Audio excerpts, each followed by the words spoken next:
Hi అండి అందరికీ ఈరోజు మనం మాట్లాడుకోబోయే బుక్ పేరు వచ్చేసి ద ఆర్ట్ ఆఫ్ లేజినెస్. మరి ఈ బుక్లోని మెయిన్ 10 కీ పాయింట్స్ ఈరోజు మనం మాట్లాడేసుకుందాం. Okay, let's go. ఇక ఫస్ట్ పాయింట్కి వచ్చేస్తే బద్ధకం. లేజినెస్ అనేది ఒక బ్యాడ్ హ్యాబిటే, కానీ ఆ బ్యాడ్ హ్యాబిట్ నుంచి కూడా మనం కొన్ని నేర్చుకోవచ్చు. బద్ధకంగా ఉందంటే మన బాడీకి కొంచెం రెస్ట్ కావాలని అర్థం, లైఫ్లో గోల్ సెట్ చేసుకోలేదని అర్థం. తొందరగా ఏదో గోల్ సెట్ చేసుకోవాలి, మనకు కావాలనుకున్న గోల్ సెట్ చేసుకొని మనం ముందుకు వెళ్ళాలని కూడా అర్థం.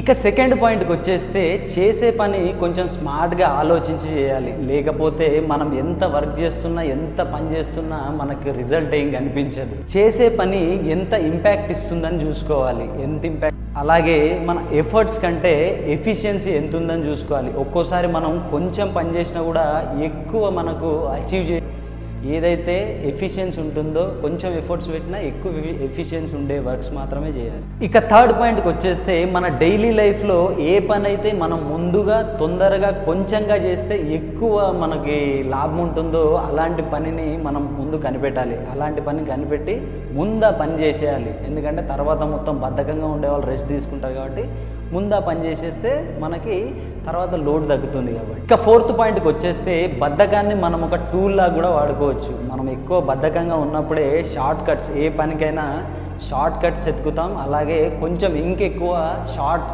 అంటే లేచి మనకు చేసి అంత వర్క్ ఉండొద్దు కాబట్టి షార్ట్ కట్స్ ఎత్తుకేస్తాం.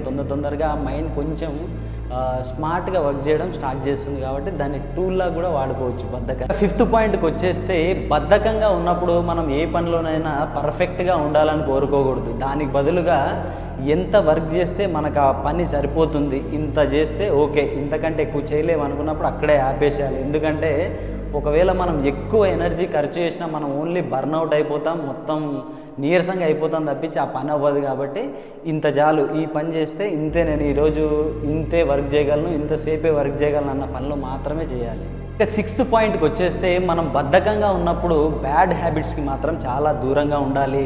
వాటిని ఈజీగా యాక్సెస్ అయ్యే విధంగా మాత్రం అస్సలు ఉండకూడదు. వాటిని ఎంత డిస్టెన్స్లో పెడితే మనం అంత దూరంగా ఉంటాం కాబట్టి బద్ధకంగా ఉన్నప్పుడు మాత్రం బ్యాడ్ హ్యాబిట్స్ జోలికి అస్సలు వెళ్ళకూడదు. ఇంకోటి ఏంటంటే మనం మెంటల్ హెల్త్ని కూడా బద్ధకంగా ఉన్నప్పుడు చాలా కాపాడుకుంటూ ఉండాలి. మన మెంటల్ హెల్త్ అటు ఇటు అయిపోతుంది కాబట్టి చాలా జాగ్రత్తగా ఉంటుంది. సెవెంత్ పాయింట్కి వచ్చేస్తే బద్ధకంగా ఉన్నప్పుడు మోటివేషన్ పైన ఎప్పుడు ఆధారపడకూడదు. మోటివేషన్ ఏంటంటే కొద్దిసేపు మోటివేట్ అయ్యి మళ్ళీ మనం వెనక్కి వెళ్ళిపోతాం కాబట్టి మోటివేషన్కి బదులుగా మన అలవాట్లను మార్చుకోవాలి.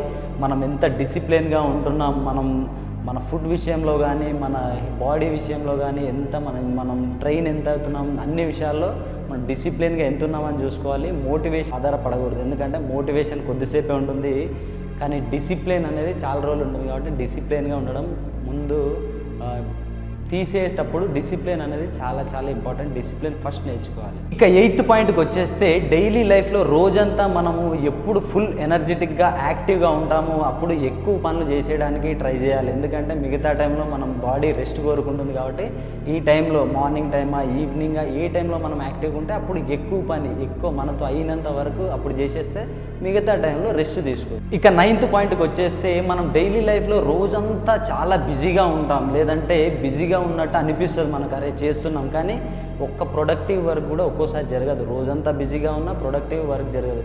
అలా కాకుండా రోజంతా బిజీగా ఉండే కంటే ప్రొడక్టివ్ వర్క్ కొంచెం చేసి కొంచెం సమయంలో అది ప్రొడక్టివ్ వర్క్ చేసి మిగతా టైంలో రెస్ట్ తీసుకున్నా సరిపోతుంది. కాబట్టి ప్రొడక్టివ్ వర్క్ కొద్దిసేపు అయినా సరే చేయాలి. రోజంతా బిజీగా ఉన్నట్లు ఉండి అసలు ఏ ప్రొడక్టివ్ వర్క్ లేకుండా ఉండడం కంటే కొద్దిసేపు చేసినా సరిపోతుంది. 10th పాయింట్కి వచ్చేస్తే మన లైఫ్లో మనకున్న పనులు లేదంటే బాధలు కష్టాలు అన్నిటినీ నార్మల్ చేసుకోవాలి. ఎందుకంటే ప్రతి విషయాన్ని మనం ఎక్కువసేపు ఆలోచించి దాన్ని కామ్గా చేయడం నేర్చుకోవాలి, సింపుల్ చేసేసి. ఎందుకంటే మనం ప్రతిదీ మనం చేసే పని ఏదైనా సాధించవచ్చు మెల్లిగా దాని వైపు నడుస్తే. కాబట్టి అన్నిటినీ సింపుల్గా చూడడం నేర్చుకోవాలి, సింప్లిఫై చేసుకోవాలి. ఎందుకంటే సింపుల్గానే ఒక్కో పని అన్నీ చేసేయగలుగుతాం కాబట్టి ఎక్కువ ఆలోచిస్తే ఆ పని మొదలు కూడా పెట్టలేము. సో మనం సింపుల్గానే ఆలోచించి సింపుల్గా ఆ వర్క్ని సింపుల్గా ఉండేలా చూసుకోవాలి. బిజినెస్ బుక్లోని main 10 key points. So thanks for watching. నమస్తే.